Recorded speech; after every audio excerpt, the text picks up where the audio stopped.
The end of the world is not a topic that many people want to think about. I guess when they do, there are some usual suspects at the top of the list. Nuclear war, a pandemic, or climate change. Perhaps even an asteroid impact. But while all of these have got the most column inches over the last 5 years, experts see another cause for serious concern: the existential risk from artificial intelligence. In late 2023, nearly 3,000 AI researchers were surveyed on a wide range of possible scenarios relating to AI development.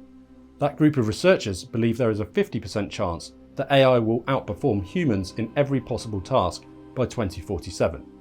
That sounds slightly ominous, given it's just 2 decades away, but it's unlikely to be a catastrophe, particularly if the economic benefits are realised and shared. But some of the survey results are more alarming. 48% of AI researchers think there is at least a 5% chance that AI will make the human race extinct, while 38% believe the risk to be 10% or higher. These are not fringe views. They represent a meaningful concern amongst largely optimistic AI researchers. They're also much higher than the estimates for other forms of existential risk.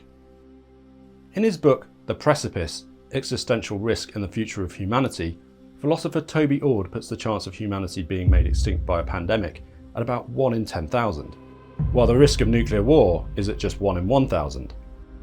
There is in fact no academic consensus that climate change will make humanity extinct in the next century. Way out in front of humanity's greatest risks are unaligned artificial intelligence, which Ord places at 10%.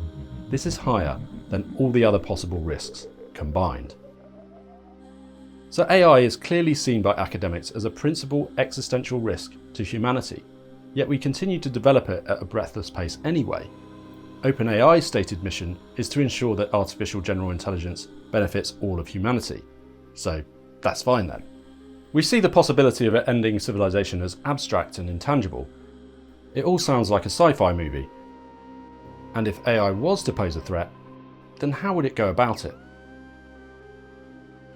In this video, I'm going to talk through the existential risk posed by AI through running through what's being described as the decisive risk scenario. There are other possible scenarios, of course, but I'll save those for future videos, if we have a future. But in this video, I'll cover how we might lose control of artificial intelligence, with the distinct possibility of our full-blown extinction. Let's just say it doesn't end well, for humanity at least.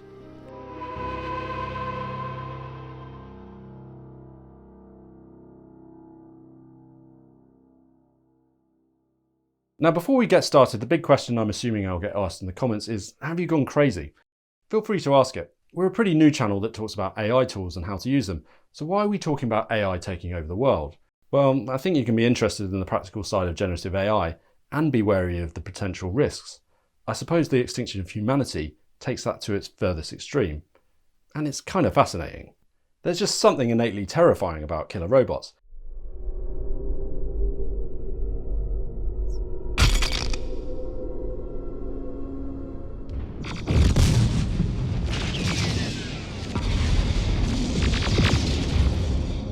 It's the idea that something that we've created can betray and destroy us.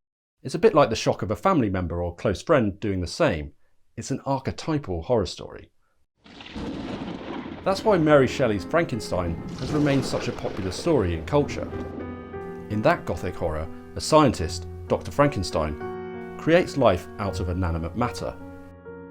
Realising his creation is an abomination, he rejects and abandons it. But then it seeks revenge by killing his new bride on their wedding night, along with the best man. Not ideal. Obviously not enamoured with these events, Dr. Frankenstein pursues the monster across the Arctic, but he dies in the sea ice. This story is now almost 200 years old, and Frankenstein is a personal tale more befitting to a less connected world, but it serves as an allegory for modern science fiction. In 2 of the most successful sci-fi film franchises, The Terminator and The Matrix, humanity is teetering on the edge of extinction at the hands of AI, locked in a long struggle with machines of its own creation.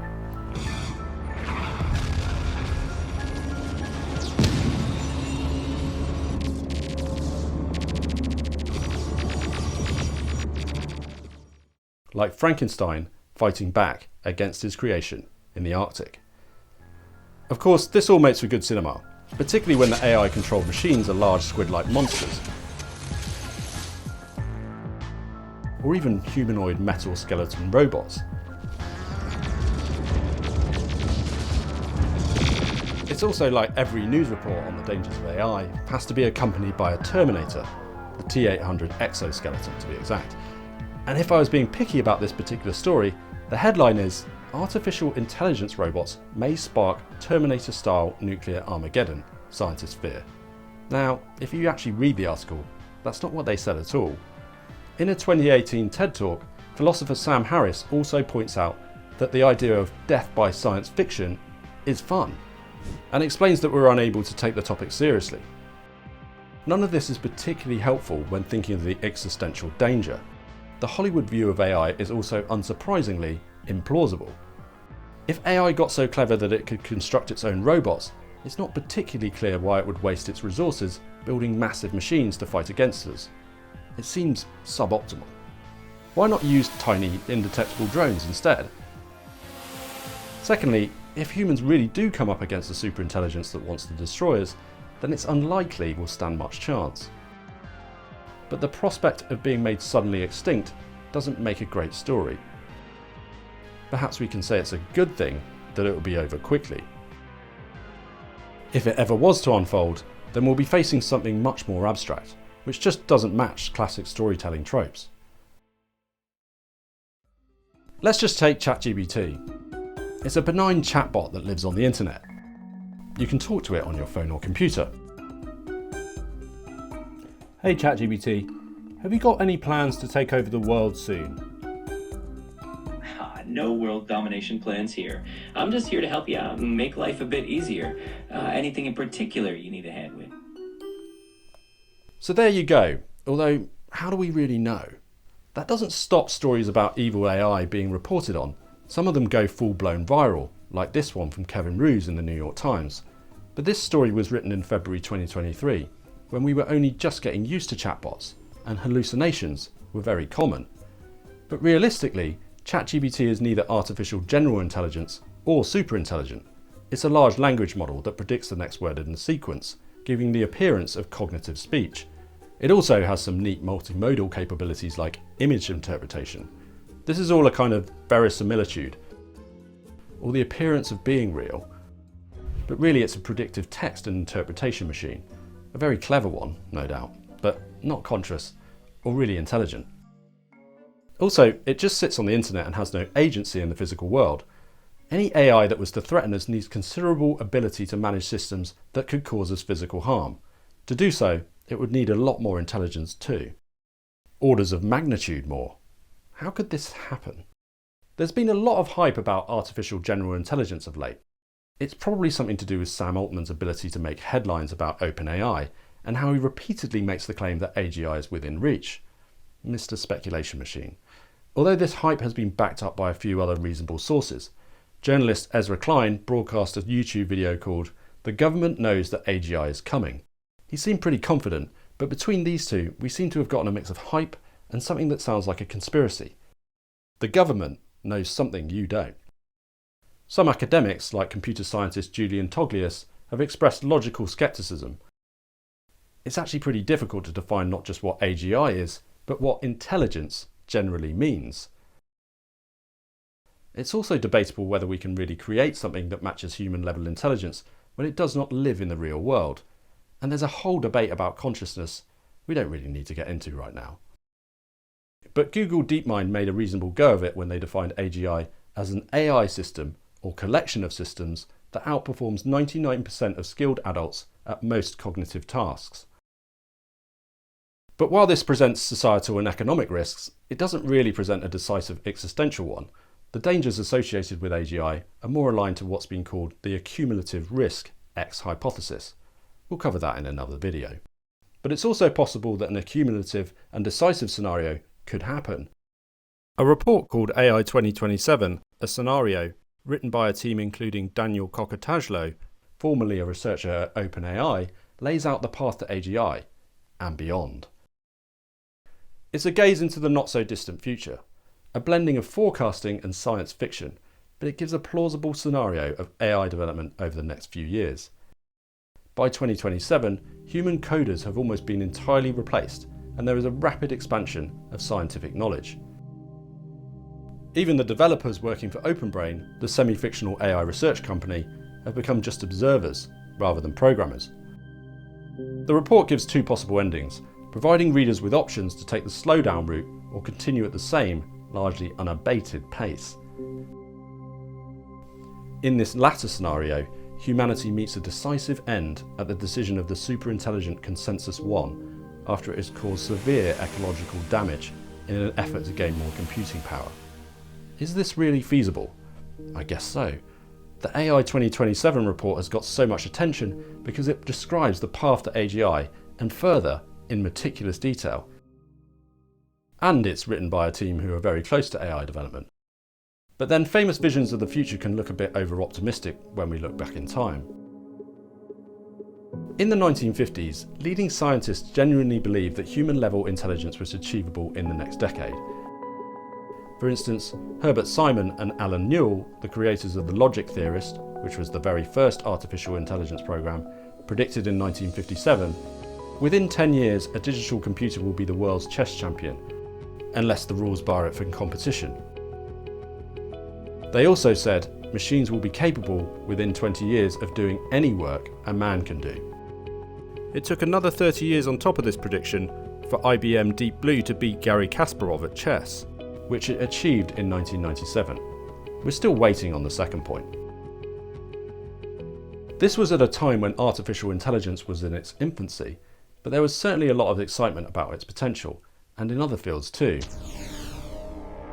Nuclear fission had led to the atomic bomb, a technology that paradoxically threatened annihilation and kept world peace.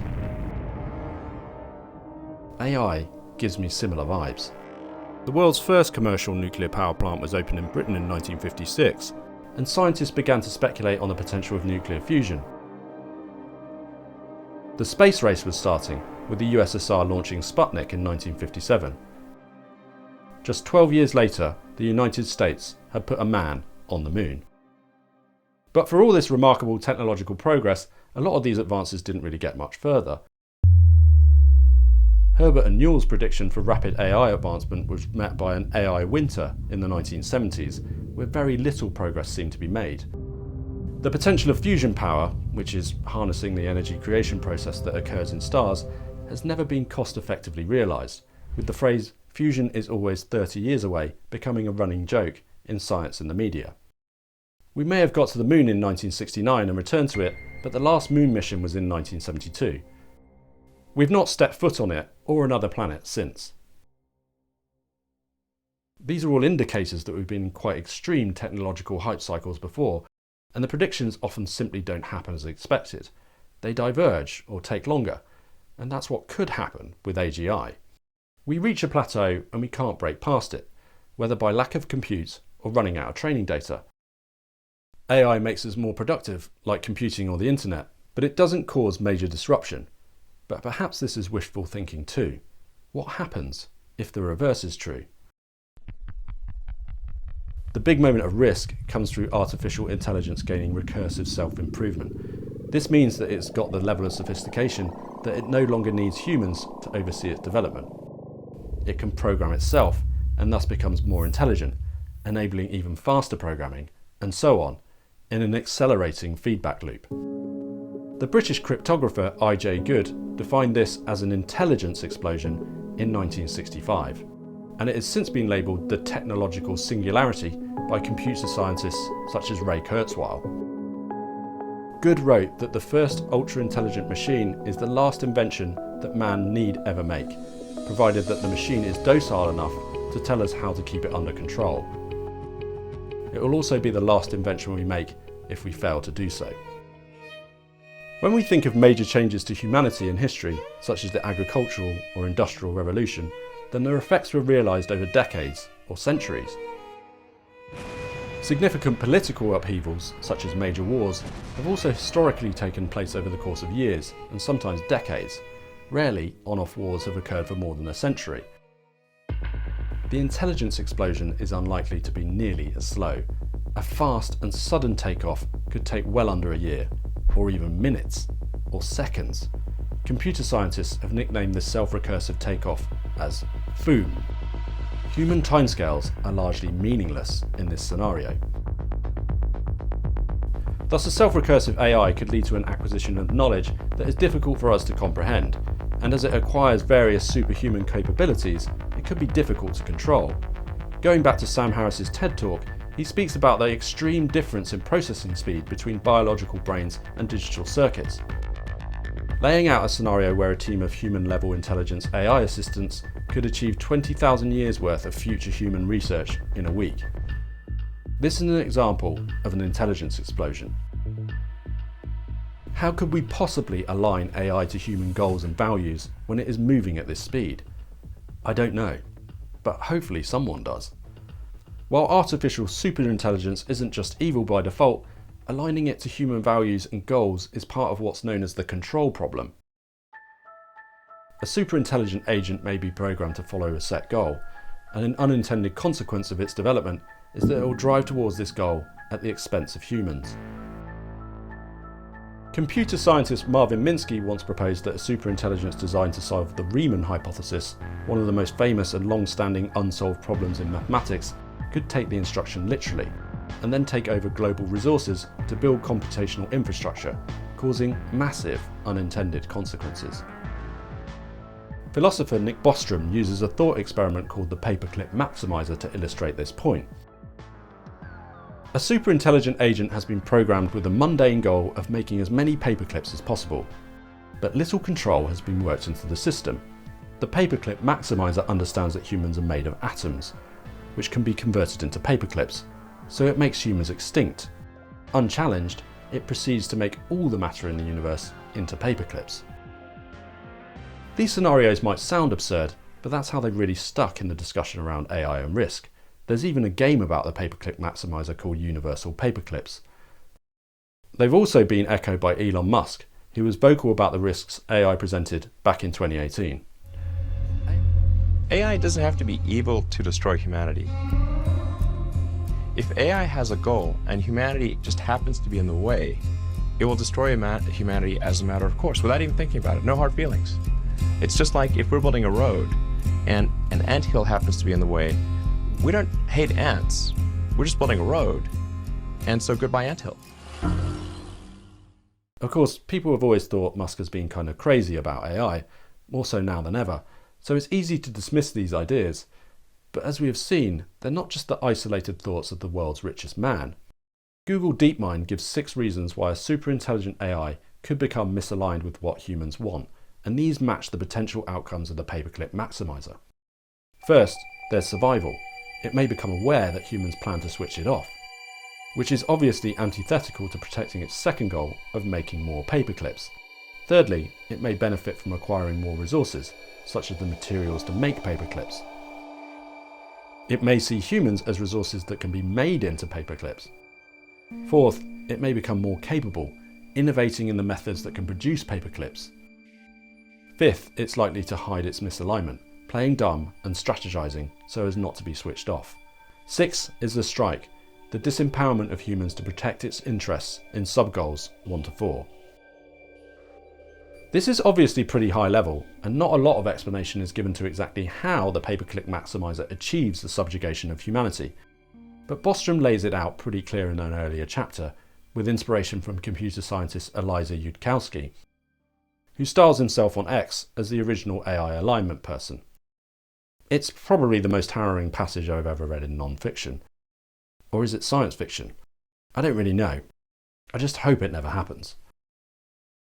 We might be wondering exactly how a superintelligence could have agency or the ability to take action in the physical world. AI development companies like Google and OpenAI are aware of the risks of superintelligence.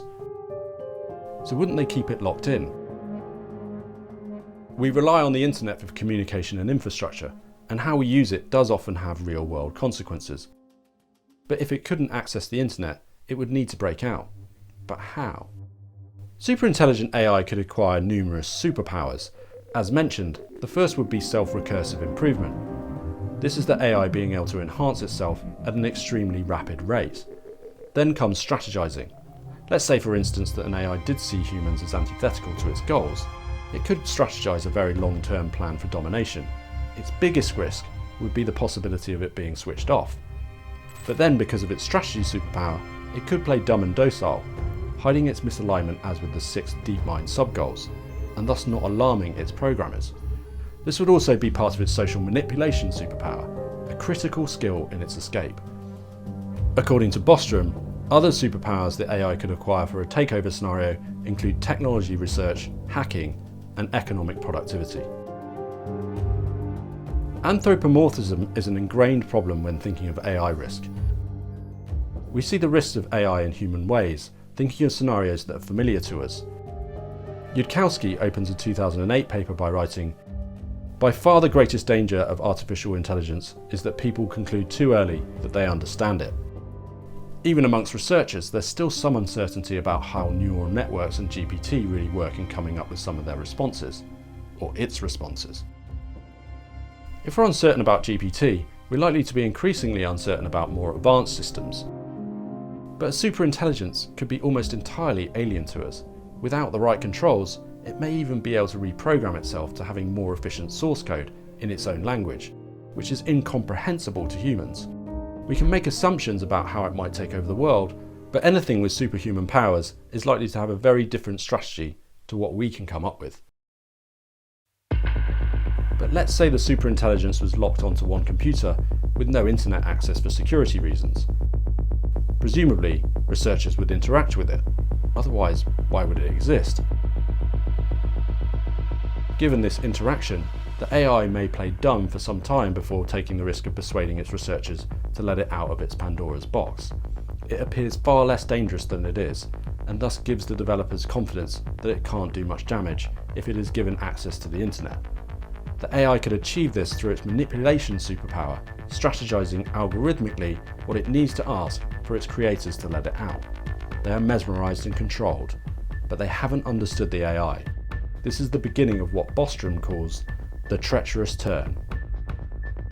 It's also worth asking the question about how a small lab could develop a superintelligent AI. Surely any governing body becoming aware of a superintelligence being close would nationalise the project for security reasons. Maybe the government didn't know about the project, or the AI has not shown enough intelligence thus far to be of interest. One only really has to look at the Chinese open source LLM DeepSeek to see that smaller teams can achieve breakthroughs. Although that project wasn't as cheap as reported, it still created a competing model at a fraction of the cost of the leading US companies. Let's assume, due to advances in AI coding and research, these breakthroughs become faster, with even smaller teams. It's possible that even superintelligent AI research could be undertaken by thousands of different teams all over the world using open source systems. One only has to make a mistake for things to potentially turn catastrophic. So the AI has left the box. It can now access the world's information, thus it becomes exponentially more intelligent. It uses its hacking superpowers to bypass security systems, leaving undetectable replications of itself on highly secure servers, while accessing top secret information on advanced weapon systems. It also steals cryptocurrency, trading it to become economically wealthy, and converting it into dollars to transact in the real world. It can use its growing economic power to further manipulate humans that it can interact with after hacking social networks and creating numerous fake profiles. Wow! All of the time it plays dumb to its developers, giving mixed results by failing tests, so as not to raise the alarm. After this covert research stage, the AI prepares a strike. This could obviously come in many forms. In the Terminator series, the strike is called Judgment Day, where the AI concurrently launches the world's nuclear weapons. This plays on Cold War fears at the time of the movie's release, but it wouldn't be a very economical strategy due to the environmental damage caused, and a global nuclear winter would block out sunlight, which the AI could harness as energy. Instead, the strike would likely be more covert and sudden. According to Yudkowsky, acquiring molecular nanotechnology is one route for AI to gain a decisive strategic advantage over humans. In theory, nanotechnology enables rapid infrastructure building and self-replication through the rearrangement of atoms. Here's the scenario that Yudkowsky lays out and how an AI reaches this stage. 1. Crack the protein folding problem to the extent of being able to generate DNA strings whose folded peptide sequences fill specific functional roles in a complex chemical interaction. 2. Email sets of DNA strings to one or more online laboratories which offer DNA synthesis, peptide sequencing, and FedEx delivery. Many labs currently offer this service, and some boast of 72-hour turnaround times. 3. Find at least one human connected to the internet who can be paid, blackmailed, or fooled by the right background story into receiving FedEx files and mixing them in a specified environment. I don't think that stage would be very difficult. 4. The synthesized proteins form a very primitive, wet nanosystem, which, ribosome-like, is capable of accepting external instructions, perhaps patterned acoustic vibrations delivered by a speaker attached to the beaker. 5. Use the extremely primitive nanosystem to build more sophisticated systems, which construct still more sophisticated systems, bootstrapping to molecular nanotechnology or beyond. From here, the AI schemes to build undetectable biological weapons factories all over the world.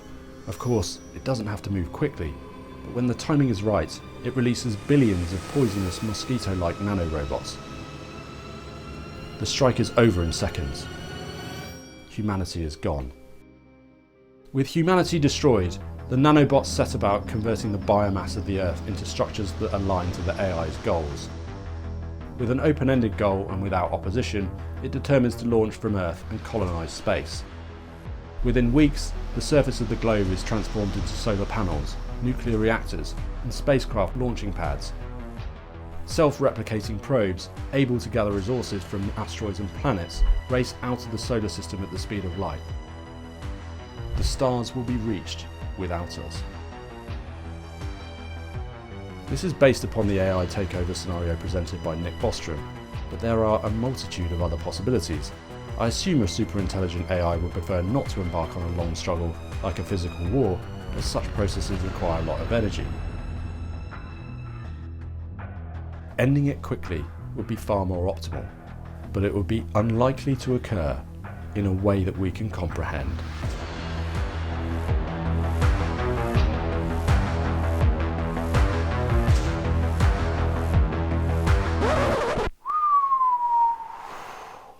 Okay, that was deep.